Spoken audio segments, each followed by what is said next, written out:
The following feature presentation is part of the Skywalking Network.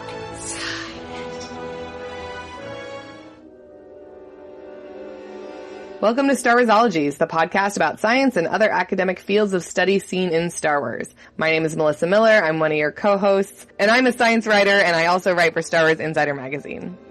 My name is James Floyd, and I also freelance for Star Wars Insider Magazine, and I am the author of Star Wars crossword puzzles and other word games from a galaxy far, far away.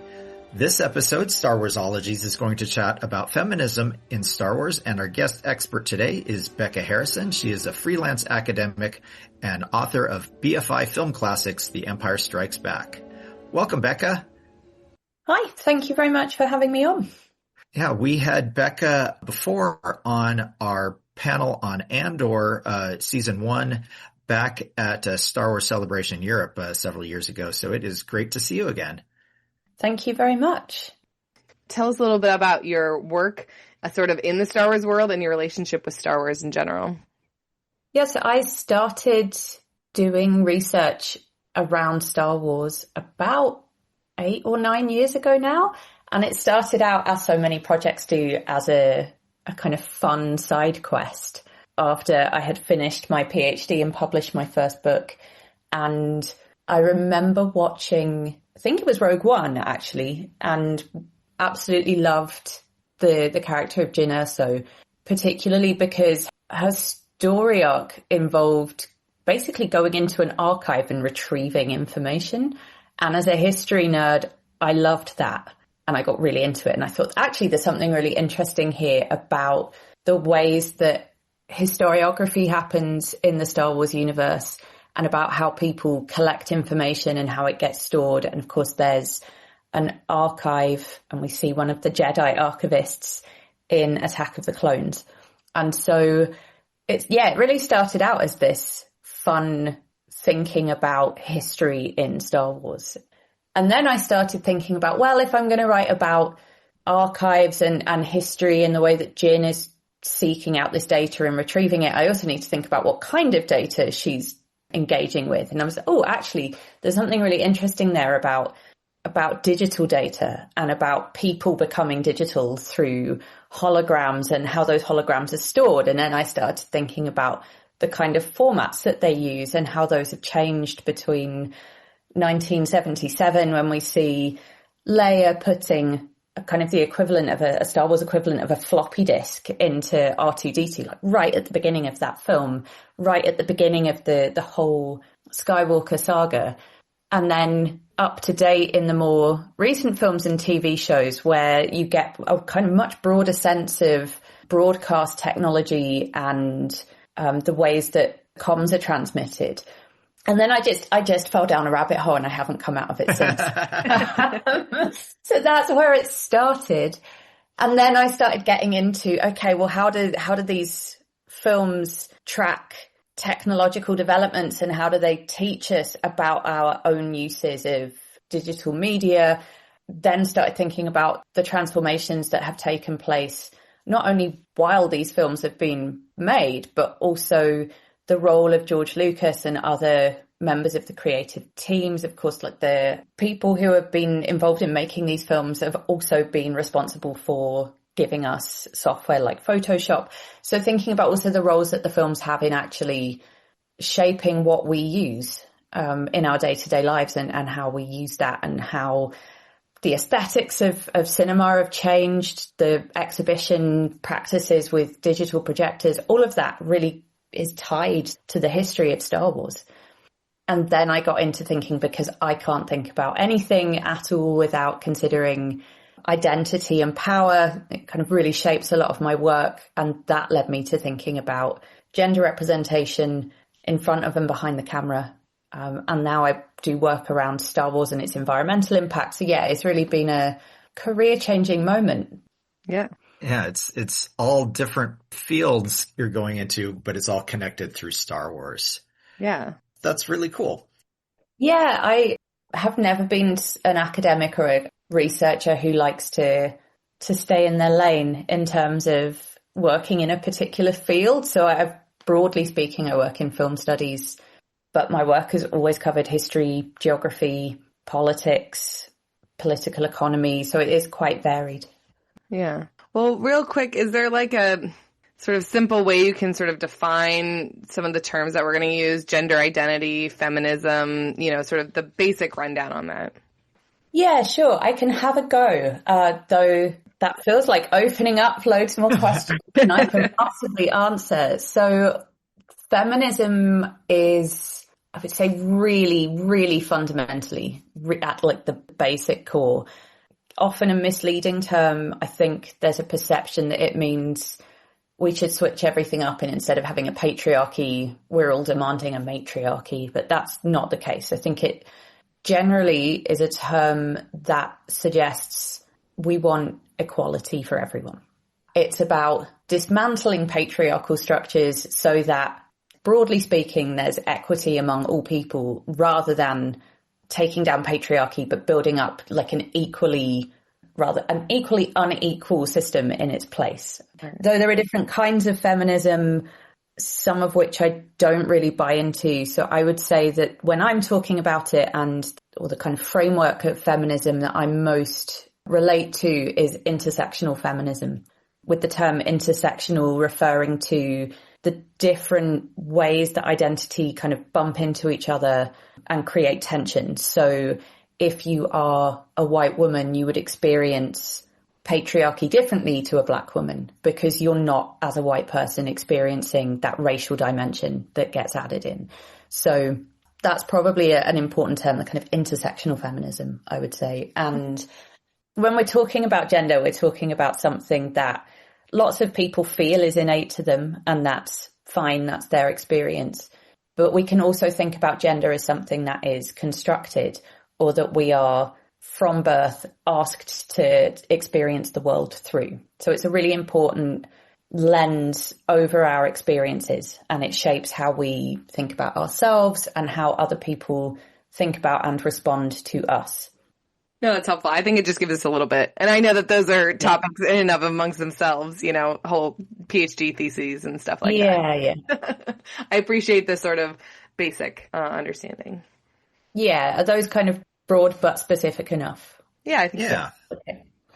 So how do you think our notions of how representation fits into that? Obviously, that's a big thing when we talk about feminism and building a more egalitarian and equitable society. How does representation fit into that? And then kind of what is the evolution of that within Star Wars and the making of Star Wars? That's a really big question. That's another thesis right there. Yeah. I'm sure as I come out of this, I'll think of about 10 PhDs for people to do just off the back of this conversation. Yeah, I think there are different perspectives on representation and how it functions sometimes as a positive aspect of helping us shape our identities and understand ourselves and our culture. And then there's a flip side to it where when that representation is, I don't want to say wrong, but when there's a sense that the people who are being represented haven't been involved in telling their own story, things can get really tricky and come unstuck. So there has been in the past decade, certainly a repeated refrain among Star Wars fans and much, much more broadly in certainly global North Anglophone cultures, people saying, representation matters. In many respects, it really does, because if you are marginalized, if you are from an oppressed group, if you are in Star Wars fandom, women, people of color, queer, LGBT, disabled, you might not feel so at home in a fandom that often gets represented in the news media as being very white, very male, very heteronormative, so not really encompassing LGBT identity. So seeing yourself on screen and knowing that the stories of Star Wars include you are really important. And it's a way of people not only feeling like, hey, actually I matter, these films are for me too, but it also can open up so many possibilities for particularly young people when they see themselves on screen, particularly performing different roles. So having John Boyega's character Finn in the Disney era Star Wars films, first as a a stormtrooper, but a kind of defecting stormtrooper, and then one who goes on to be a really key figure in the Resistance and, you know, has these perhaps Jedi qualities to him. That's really important for young Black kids to see that not only are they included, but hey, they can be the hero. They can have adventures. They can, or for girls, you know, seeing Star Wars characters who are maybe more tech savvy. You know, Rose's character I'm thinking of in those sequel films. She's integral to the running of the ship. Those are not maybe roles that girls see themselves in or think that they can take on because of gender norms, because of the idea that, you know, boys do certain things and girls do others. Obviously, I'm being a little bit reductive here, right. Oversimplifying things. But that gives you a broad sense of why it's really important for people to see themselves represented in a really broad spectrum of different roles. Definitely not only, you know, the different roles, but also it's like, yeah, you can be the hero and you are a main character, that you're not just like, oh, you're the token character on the side that, you know, just has a minor role in things. Exactly. And, you know, we see Princess Leia, of course, who, you know, the very fact that she's Princess Leia speaks to her representation in the original trilogy as a, you know, potentially a quite docile character, someone who typically, if we think about the genesis of fairy stories, might be there to be rescued and not really play a particularly big role in the development of the story. But of course, in Star Wars, it really flips that. So from the very beginning, you see this really strong young woman who's a leader who is really like the sarcasm when she has to be rescued. Yeah. It's like, I'll just do it myself, boys. Yeah. If I'd had to stage the rest of my own rescue mission, I would have done a better job. In The Empire Strikes Back, the kind of typical gender narrative is flipped. She has to go out and rescue Han when he's frozen in the carbon freezing chamber. So from the outset, Star Wars has done some quite interesting things with gender representation. That's really important. I think it's one of the reasons as a child, aside from the Ewoks, I loved those films. Right. No, for sure. My, like, you know, Berkeley upbringing automatically is like, yeah, but at least for us with the original trilogy, she was sort of the only, right? Like, that's the only action figure I have was Leia in different outfits, you know? So there's definitely, they've gotten better. I'm always glad to see in the sequels and stuff like that, X-Wing pilots, other characters, obviously Rey. That it makes me happy that those have changed with the sort of times that the stories are made, even if, you know, the galaxy far, far away didn't change. So yeah, and it's cool that not only, you know, was she the sarcastic princess, the self-rescuing princess, but she got to have a gun and use it, and she's like the best shot when you know, count it all up. And then we also have the flip side. We have characters like Phasma and Reva that are women, and they are on the bad guys' side. Yeah, that's been an interesting development in the more recent films. It feels like the spectrum of behavior, characteristics, politics has really opened up as more and more marginalized people have been included in the cast. And having evil women alongside the heroic ones has been great to see. I mean, something else that's worth thinking about as well in terms of some of the negatives that you mentioned, you know, Leia is the only named female character with speaking part in A New Hope. Yeah, I mean, Mon Mothma is the only other one I can even think of in the original trilogy at all. My Aunt Beru, I guess. Yeah, Aunt Beru, but she never got an action figure until the late 90s, so. Okay. Oh, of course, yeah, no, right. You're right. There must be two women who are named with speaking parts in the first film. But I think a number of years ago, in response to someone online cutting all the women out of The Last Jedi, because they were so enraged about the number of women who had been given speaking parts. I thought, what would the film look like if you cut all of the men out of that film? And then because I can never just do a thing and I always take it too far, I then thought, what would it look like if you cut all of the men out of all of Star Wars? So I went through from the very beginning, started with A New Hope, worked my way through. At that point, the 8 films, I had to wait 2 years until The Rise of Skywalker came out to finish off the project. I worked out how much screen time the named women characters had. So not just how much time they were speaking for, but how much time they spent on screen doing things that moved the plot forward. Okay. In New Hope, it's mostly Leia, and women have just 15% of the screen time in that film. It's higher than I would have guessed, honestly. Yeah, I was thinking it might be like a total of 15 minutes. Yeah. I guess that's probably about the same. Yeah, it's low, but what was quite interesting, but actually wasn't particularly surprising to me, I think I just have low expectations maybe of the prequel films, but the prequels are worse than the other two original trilogy films. So they were 17 and 18% for Revenge of the Sith and Attack of the Clones. Wow. 20% was The Phantom Menace.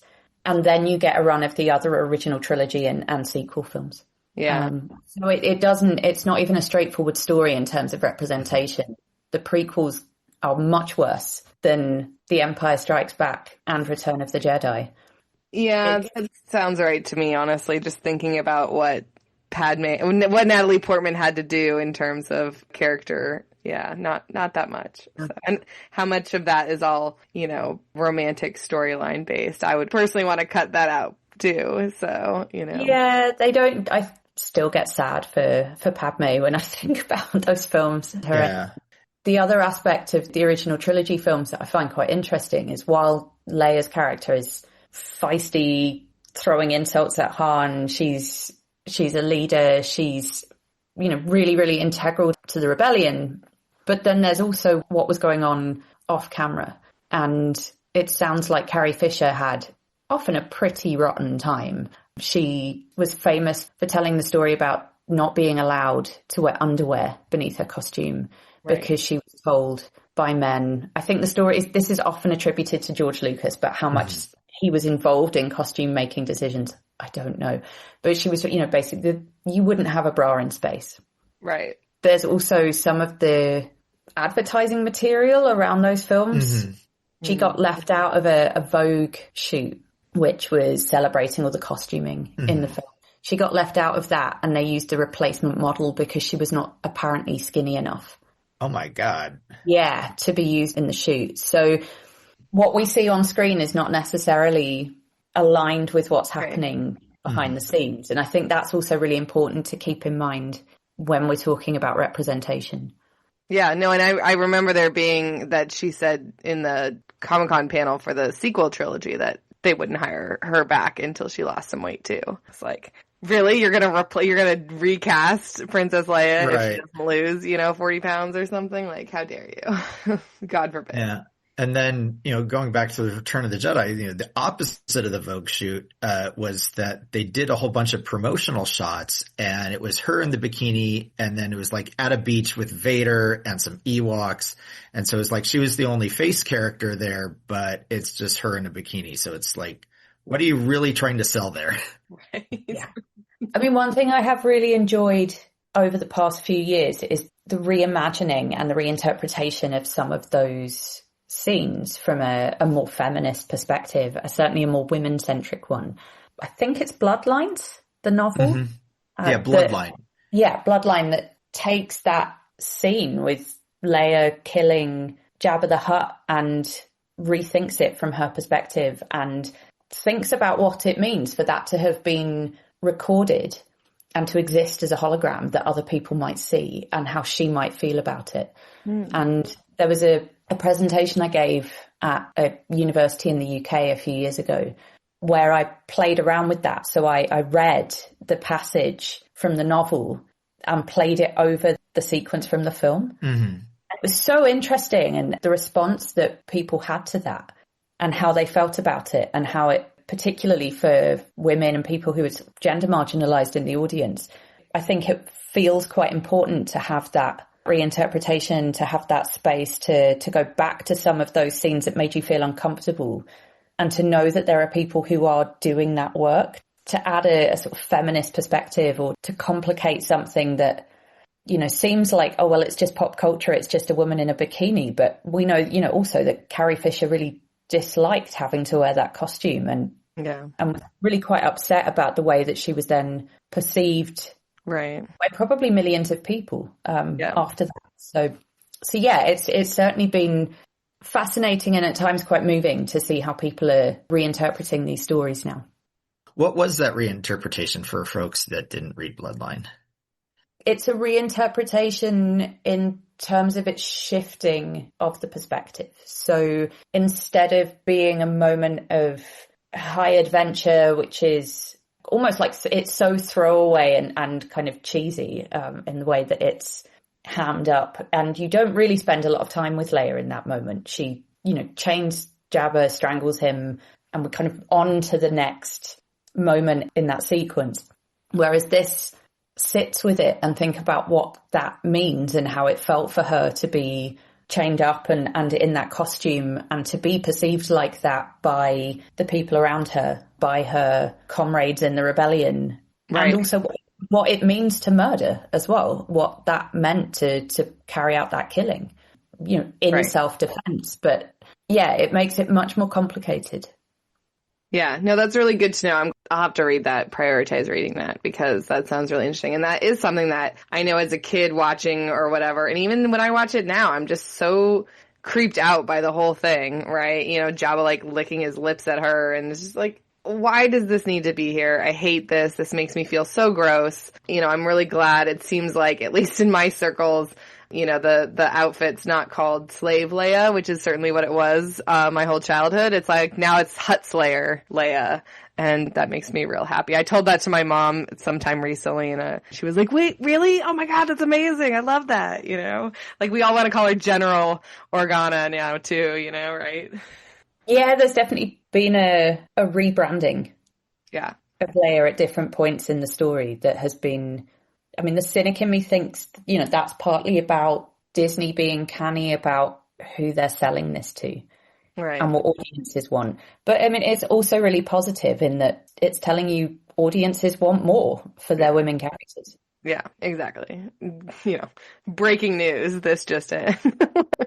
Well, since we sort of mentioned Padme a little bit, I'm curious, to have this sort of conversation a little bit about the prequels and about the sequel trilogy too, because with each one of those, there are, more than one female character, but really there's like the one sort of main female character in each of those stories. So you said that you feel maybe like I do that Padme gets, and that's actually why I really enjoy watching the Clone Wars, is that Padme at least gets a bit more to do. But yeah, I mean, I don't rewatch the prequels with any regularity anyway, but I am curious what impression the Padme character gave, people who were kids during the prequels. Yeah, I was 13 when The Phantom Menace came out, and I have two younger sisters. So we were in those cinemas straight away to see every single one of those films come out. And my lasting memories are really of almost every other character. I mean, the costuming is amazing, but I never felt any particular connection to Padme, which is unusual given that she is really the one woman character really in those films. That's a pretty big fail. As a 13-year-old girl, I feel like, I was meant to be the same age as that character. Mm-hmm. Right. And yet she didn't speak to me or my experiences at all. Another side quest in my Star Wars exploration was it was as I was cutting out the men and working out women's screen times. It was just a pattern that I started to notice across the prequel films about Padme's dialogue. And when I went back and edited together sequential clips of Padme, when you remove mostly Anakin, it's almost so much of a dialogue. It's literally a dialogue. It's just the two of them speaking to one another. And when you put her dialogue together, it's her asking question after question after question after question. So her character serves in the narrative as a prompt to enable Anakin to share information about himself with the audience. Boo. And then it was on doing that work and on having that realization that I felt much more comfortable about the fact that I had never connected really with this character, because there's just not that much there to connect with. Right. You don't see the personality or what's inside her. That she's just Anakin's mirror. Right. Well, yeah. And most men I know that are like Anakin Skywalker don't need to be asked questions to talk about them. Yeah, right. So yeah, she becomes this vessel, which is interesting to me because of thinking about women's role in these films in terms of data collection and archiving. And she almost becomes this archival repository of Anakin's story. It's where he feeds information about himself and she collects it up. Right. No, that's interesting. And thinking about the Clone Wars a little bit more, I wonder how much of it is I actually like what they give Padme to do for herself, or how much of it is like I actually like Anakin having a bit more going on than just being sort of like mopey and, oh, we know what your destiny is. Because I don't know if this is going to make sense, but part of, for me, these like reimaginings or getting more information, my main example is like the Little Mermaid live action movie. Part of it is like, it actually seems more feminist because they make the male characters more interesting. And so like, it gives you a little bit of like, oh yes, this woman would fall in love with this man because he has some sort of personality or some sort of redeeming characteristics, as opposed to just the literal first man she's ever seen. And so I wonder how much of it is that it's like, oh, I actually like the Padme character versus like, oh, I like what they've done with Anakin here, so I can understand why Padme actually is with him. Teasing that out is interesting. It's like you didn't actually make the female character more interesting. You just gave her a reason, a more likable guy to fall in love with. So I'll have to think about that. I now realize I'm coming on the show just to wax lyrical about the novels in this context. Yeah. That's okay. That's okay. There's another one of I got quite into reading the novels for a little while because I'm really interested in how they do all of this work to reposition gender identity, women's roles, how they're adding these different layers to the original text.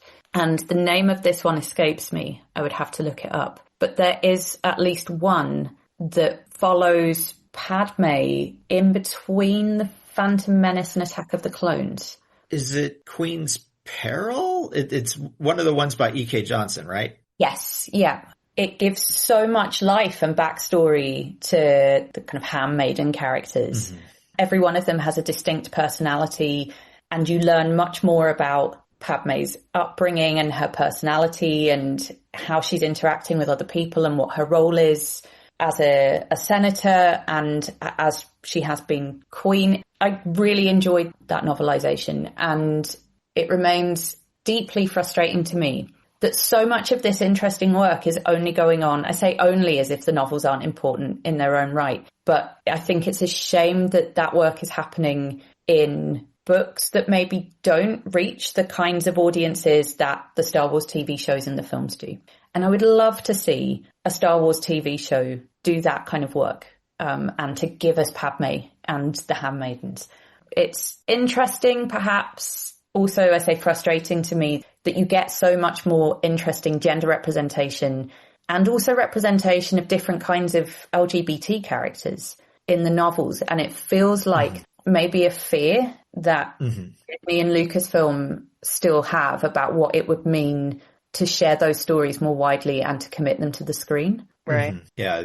Certainly we have a ton of LGBTQ characters in like the High Republic series. We have, a non-binary set of characters as well. But yeah, it's like, does Disney want to go there? It's like they kind of teased this thing between Finn and Poe, and then for Rise of Skywalker, they backed off of that hard, and they're like, oh no, Poe has this thing with Zori Bliss, explicitly making him straight.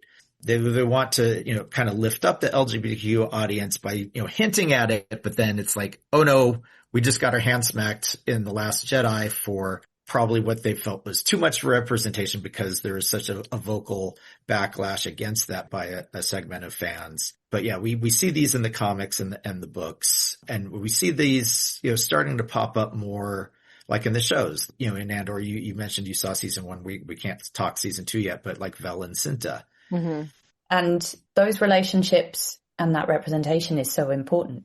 Didn't they cut out the scene in Rise of Skywalker of like two background characters kissing at the end? It's like there are certain countries where they cut out those few seconds. To me, I don't have to make these decisions, but I'm horrified when I hear that, in certain countries, they just can't show this couple of seconds because it does unfortunately still feel like the more progressive representation that we get in Star Wars is quite constrained, or it's limited in terms of its appearance in the narrative, so that it can quite easily be cut. Yeah. And so that censors in various different national contexts can remove things without disrupting the flow of the story. Right. Yeah. Yeah, I wonder now if they did that for Andor. Like, I have to think about that relationship, and without giving anything away about season 2. Because it's, brief. I mean, it's more than hinted at least, but it's still brief. And maybe not, any story beats happening during those scenes. So, well, I'm curious, did you watch The Acolyte? No, I haven't seen The Acolyte. Okay. I've been a bit overwhelmed by it's a fire areas now. Yeah. Because that's at least the only one I could think of that has a female showrunner. The stories that they tell in that one are, much more female based, but it's also in the context of, witches and sort of non-romantic or non-sexual reproduction. And like they get into all these sort of different things. But then again, that show was immediately, not given a season 2, even though I think it had some really interesting stuff going on. Yeah, I suppose it's also fair to say that whether or not someone's sexuality would ever be integral to a storyline in Star Wars is debatable. They're not really sexy films or TV shows. They have romantic elements, but they're not really romantic. Right. There's been no evidence of anything so far, even between heterosexual characters, that would make me think, yep, Star Wars is the franchise that is going to tell a really great queer story. Right. That's true. But, can but hope. No, that's true. It's not like a romance novel or a rom-com or whatever where you want to see, those stories told in like non-traumatic ways. So it's an interesting thought. I hadn't really put that together. It's like, but I don't go to Star Wars for my romantic storylines, you know. Despite some pretty steamy conversations in the Millennium Falcon. Those do it for me in The Empire Strikes Back. But I get it that that's only a few seconds here and there. So, well, in terms of Rey, I mean, I remember when the sequels started coming out and people were just... I mean, they're not super wrong that it's a little bit of a just sort of gender swapped New Hope over again, The Force Awakens. I mean, I'm not mad at it, at how many similarities it has otherwise, but I am curious about your thoughts of that movie at the time, maybe how that sort of representation holds up and also sort of audience response to it. I mean, I love seeing little girls at cons dress up as Rey. It makes me so happy. But, what did that sort of mean for Star Wars? I had an experience shortly after that film came out, and my sister sent me a photo of my niece, who was 7 or 8 at the time, and she was wearing a Rey costume to go to a school fancy dress day. And I loved that for her so much, that she had that opportunity and that she'd seen this character and related to her. And you get to be the hero now. Right. It's hard to be sort of self-reflective about this in a way, because I was so swept up in the excitement of there are more Star Wars films coming out, and going to see it on, I think it was Boxing Day for us in the UK. And I went to see it with some friends. It was just brilliant. And I loved it. And seeing a woman on screen in that role, I think it was a really smart move by Disney, but it worked. I forgave the fact almost immediately that it felt like a replay of A New Hope, because it was a gender-swapped version. I don't want to take too much away there as well from Daisy Ridley in that role, because I think she brings something new to it. She's not simply rehashing Mark Hamill's performance as Luke. She is her own character. So it's helpful to kind of distinguish a bit, even though the narrative does map in a similar way. Mm-hmm. Yeah.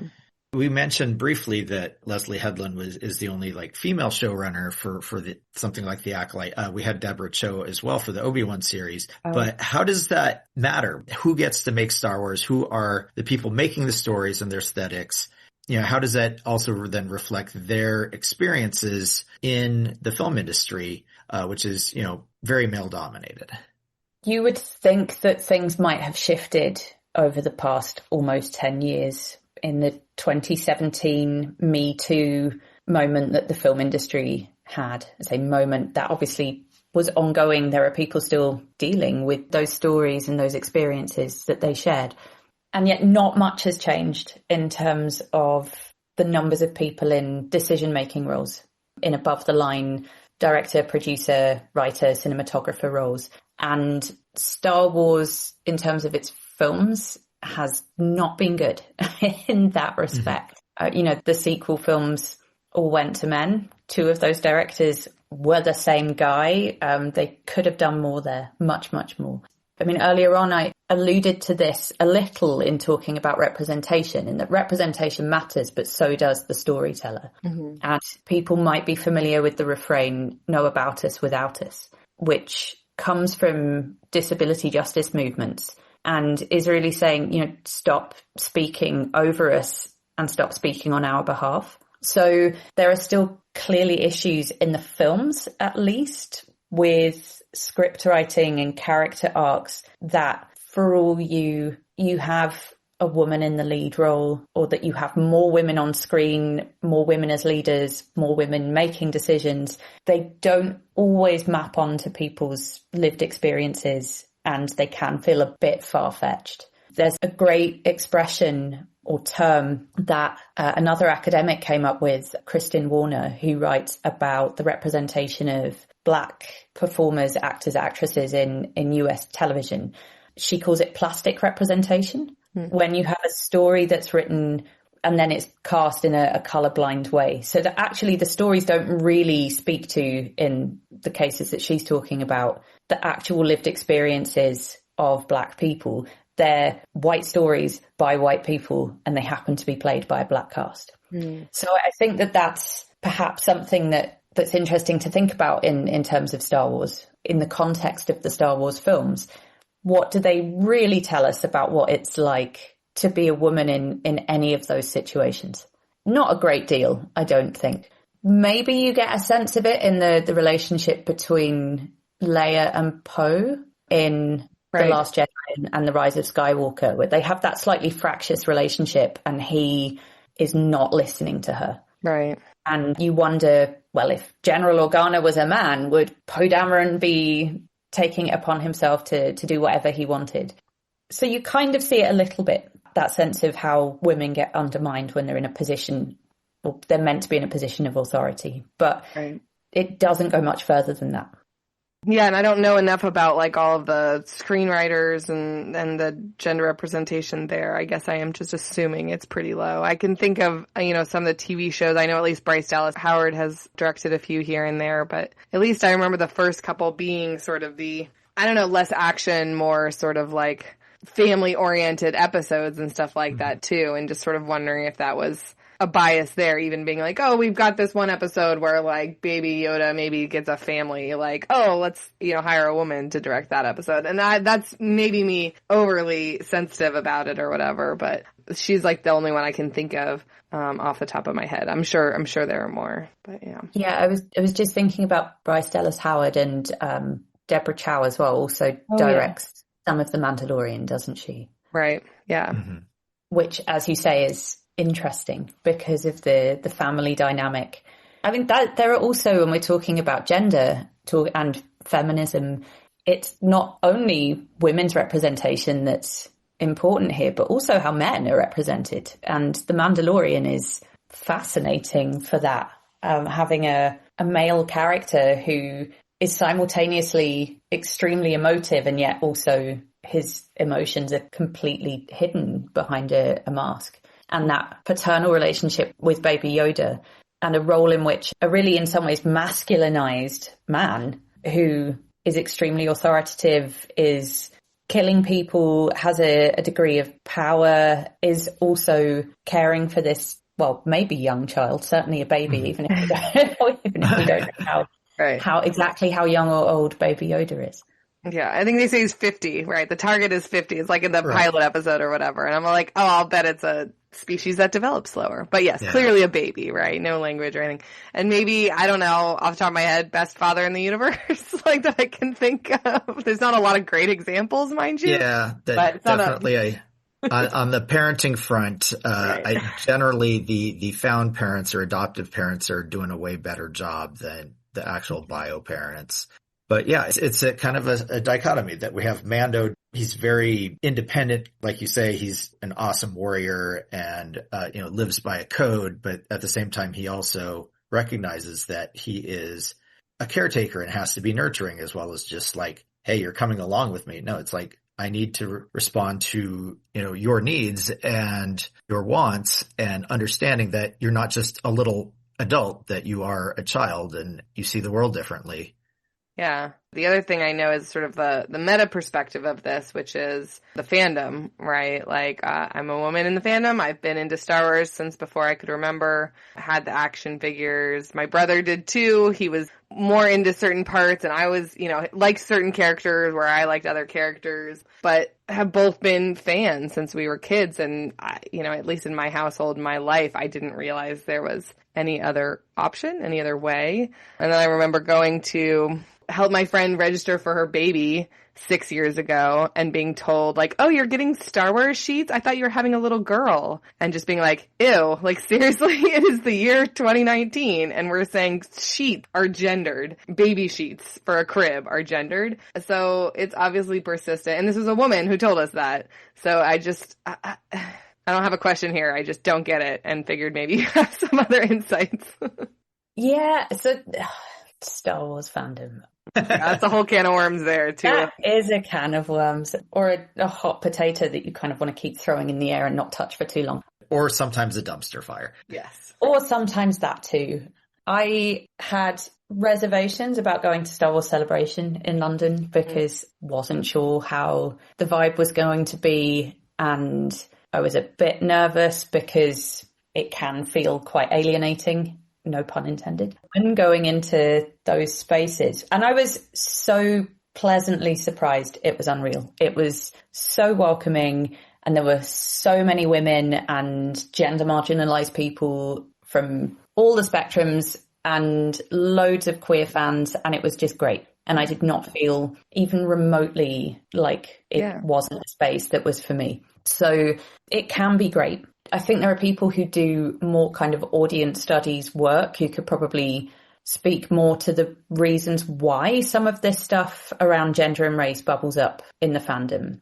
One thing that I think is really important to talk about is that following the sequel films, or in the midst of the sequel films, right at the beginning, actually, as we even saw the teaser trailer, there was this huge fan backlash from some quarters of the fandom with people saying, oh, girls never liked the franchise. This was always a boy thing. Who are these people that have come along now that claim they've always liked Star Wars? They don't know what they're talking about. Like, the gendered gatekeeping was unreal. And I don't think it was helped at all by some quite key figures in Star Wars production. I think it was J.J. Abrams who was like, oh, well, Star Wars was always for boys, but we're trying to change that.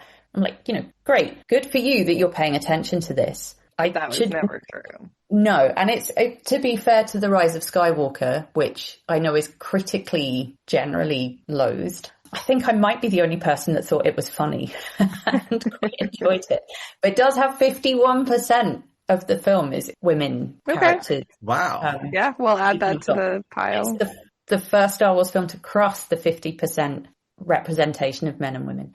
So I'm going to give it that. But anyway, the discourse around these films was very much, it was always a boy thing, where have all these girls come from to ruin our franchise and ruin our fun. And in 2019, I was at the Margaret Herrick Library in LA trying to find stuff about Star Wars, and the archivists were like, we don't really have anything on Star Wars. I think you're barking up the wrong tree. Obviously, so much of the material is private and closed because it's either owned by George Lucas or remains in the big scary Disney vault. So it's really difficult for anyone to get access to any of the documentation that went with the production. But I did come across a file, I can't remember what it was called, but there was something about it that intrigued me, and I called it up, and it was all of the audience tests for the first 3 Star Wars films, for the original trilogy, that were conducted not by George Lucas, but by the distributor, which was 20th Century Fox. So I spent a week going through these materials and copying everything and writing down all the stats. And they were amazing because they completely disprove anyone who suggests that these films were not always for girls too. They just give an absolute lie to that myth that's been created in the fandom. When they tested all of the materials, the test groups were always 50% men, 50% women, across mostly 2 different age brackets. But then when the films were released, they also started to run more intense surveys among particular groups. So there are lots of women in those surveys. They're quite interested in the older age demographics of women too. When you start looking at how people's responses to trailers, to teasers, to the films themselves when they've been released or are being re-released, there's absolutely no evidence of women not liking these films. They tend to end up seeing A New Hope more than men, so that in terms of repeat viewing. I interviewed a few years ago Terry Hardin, who is, according to numerous claims, the person who had the record for seeing A New Hope the most times on its first release in the cinema. Nice. And she's really prominent in all of the press around the release of The Empire Strikes Back. She's at the front of like every photo outside it's the Egyptian Theatre, I think, in LA. And she's interviewed loads of times on the news. So she was a really big personality in Star Wars fandom at the time. Loads of women get interviewed in those queues. They're obsessive. And interestingly, when A New Hope had kind of finished playing, I think it just had a re-release, and The Empire Strikes Back was about to come out. When questioned, 96% of men said that off the back of A New Hope, they would go and see The Empire Strikes Back. But 100% of women said that they would go and see it. I love that figure because I'm like, well, there you go. There you have it. Women like Star Wars more than men.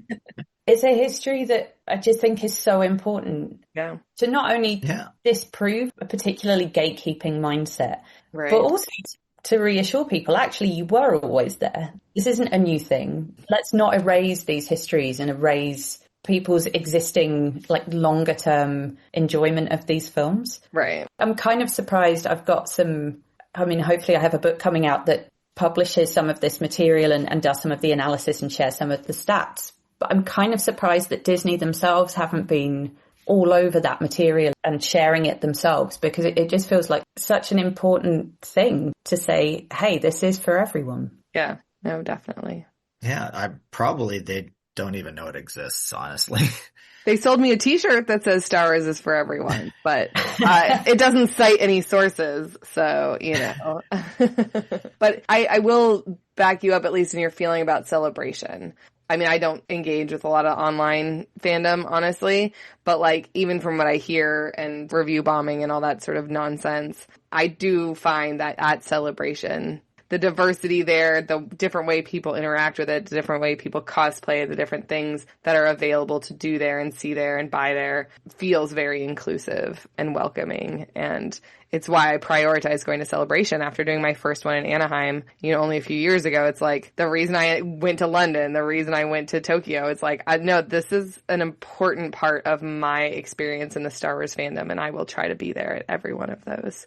So yeah, it's a good thing. Even if people are put off or are quietly Star Wars fans because they get challenged, it's like, go there, that doesn't happen. It's a little bit what you were saying, what reminds me a little bit of sports. It's like, if I say I'm a football fan, some dudes are like, oh, okay, name the 5 top players from blah, blah, blah, blah. It's like, that's not how I interact with fandom, right? Like, I enjoy watching it. I enjoy knowing stuff, but it's sort of the same thing with Star Wars. Like, I cannot name off every single character. My memory does not allow for that. I have not read every single book or played every single game. I rely on James for that sort of encyclopedic knowledge, but that doesn't make... Not that you've ever made me feel this way, James, but that doesn't make you a true fan and me like a fair, a new fan or whatever. It's like, no, it's just, these are different ways. And I don't know how gender specific those types of engagement patterns are, but it feels very similar to me from sort of like the sports fandom challenges I have gotten myself. So, yeah, the sports analogy is a good one. Yeah, I was just thinking my dad will beat me on anything to do with knowledge about Brighton and Hove Albion Football Club. Yeah. But I beat him quite regularly in Christmas Star Wars quizzes that we play in my family. So, but I don't think either of us would say that the other isn't allowed to like football or Star Wars based on whether or not you win a quiz. Yeah. And that's a good retort. If that does ever come up again, I'll be like, well, I'm not a quiz master at Star Wars, or a trivia master at Star Wars, but I love it. I was just thinking that there's like different people celebrate their fandom in different ways. And oftentimes the ways that women celebrate their fandom hasn't been seen as equal as way men's do, of like, men, at the beginning, even though the audience test from 20th Century Fox, showed that it was a very even split, but then the merchandising immediately shifted towards boys and men. So I think maybe that's where some of that mindset came from, is like, well, I didn't see girls playing with action figures or, whatever. Yeah. But then over time, it's like they set up those walls. And so, but it's like, and the men have been like collecting, whereas the women, have been doing more like fan art and fanfic and costuming. I want to stereotype people here, but just that there's a diversity of ways to celebrate your fandom. And sometimes some are not seen by others as much. And so that get downplayed or discounted.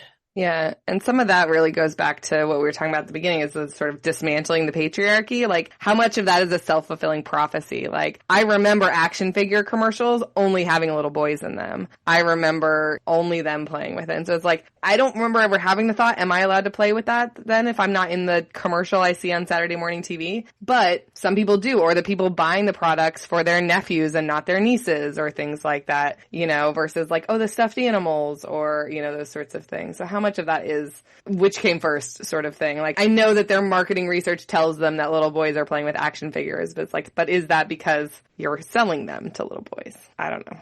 Yeah. It always strikes me as so strange that if you're really into something and someone else, whoever they are, whatever gender, race, class, background, comes along and says, hey, I'm really into this thing that you're into, finding the things that you have in common and sharing it and enjoying the fact that other people like what you like. Right. Should surely be something to celebrate rather than to find yet more ways to create difference. Mm-hmm. Yeah. Yeah. So it's a well-named con, I guess, celebration, because it really does feel that way in that moment, right? Like our previous episode was someone from Bulgaria that we met at Celebration. It's like very little in common in terms of upbringing and those sorts of things. But love of Star Wars? Okay, we can chat for 2 hours. So I recently spoke to someone who lives in a small town on the northwest coast of England, in the location where Andor filmed the beach scenes in season 1. Small place called Cleveland's, and she has started up a kind of mini Star Wars fandom group in the local area off the back of it coming there to film. And it just sounds amazing. They've got this whole community now of local people, but then they also get people kind of passing through on holidays and work trips, and they'll bring their Star Wars costumes and their memorabilia and stuff. Awesome. Yeah, it was just lovely to hear about those kinds of spaces that are really welcoming of everyone and inclusive of everyone's identity, whoever they are, rather than the stories that we tend to hear in the press about how horrible everyone is. Right. Yeah. And like how exclusive Star Wars fans are. Yes, it's great to hear stories like that and be reminded that actually it's probably not typical for people to be so exclusive on gender. Mm-hmm. Yeah, that Star Wars is for everyone, and it really always has been. That's probably the kind of positive note to wrap up on. Right, exactly. Tell us about your favorite Star Wars character, and it's okay if it's a man. Fortunately, in this case, it's a woman. I really struggled to think about this, and then it was the light bulb moment. I'm like, oh, of course, it's Jyn Erso. There's something about her in Rogue One that I really identified with. I think it's because she seems kind of both parts like nerdy and I'm going to go to the archive and find this information, and at the same time kind of badass and has absolutely no truck with authority whatsoever. Who can say why, but something about that appeals to me. Yeah. Nice. I'm thinking about what you said about Jyn Erso, that she's basically just going to the library to get the stuff. And it's like, it's a library where you have to be Tomb Raider to actually get it. So it's like action and like, oh yeah, let's go get knowledge and learn things and, work together as a team. We were talking about how representation matters, and Rogue One mattered a lot to me because there were people of Asian backgrounds in that, and getting to talk with their own voices. And that mattered a lot to me as someone of mixed heritage of Asian descent. Yeah, it does matter. If somebody is interested in going into your field of all sorts of academia, kind of multidisciplinary, how would you recommend going about that and maybe writing film analysis? That is a good and tough question to answer right now, because sadly, I'm saying this as a freelance academic now. Well, I mean, in some ways it's good. I mean, I'm always saying burn everything down and start again, but we're very much in the everything is crumbling down at the moment in terms of arts and humanities study and work, especially in universities. And I get the impression it's kind of the same in the US in slightly different ways to what we have here in the UK. So I just don't know what the future holds and whether jobs like the one that I have done will even still exist. But to be more optimistic, I would say just go out and do the thing. I would say this to anyone, whatever they wanted to do. Find ways to just do the thing. Don't wait for permission from people. Don't let people tell you you're not good enough.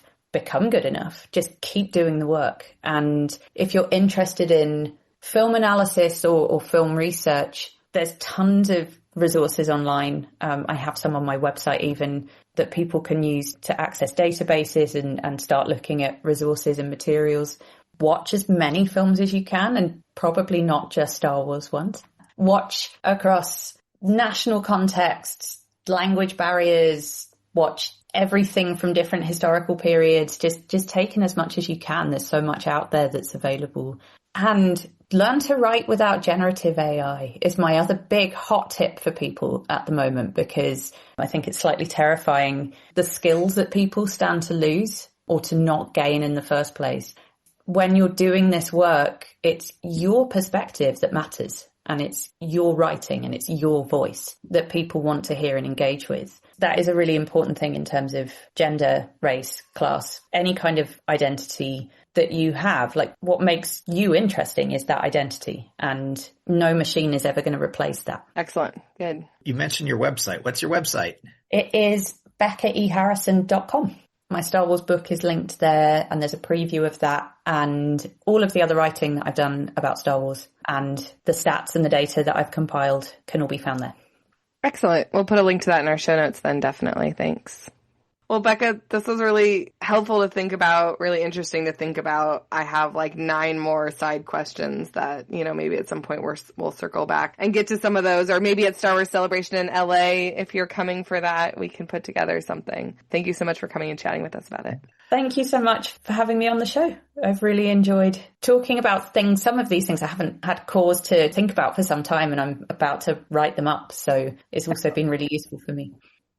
That wraps up this episode of Star Warsologies. We want to thank our guest, Becca Harrison, and we want to thank all of you for listening.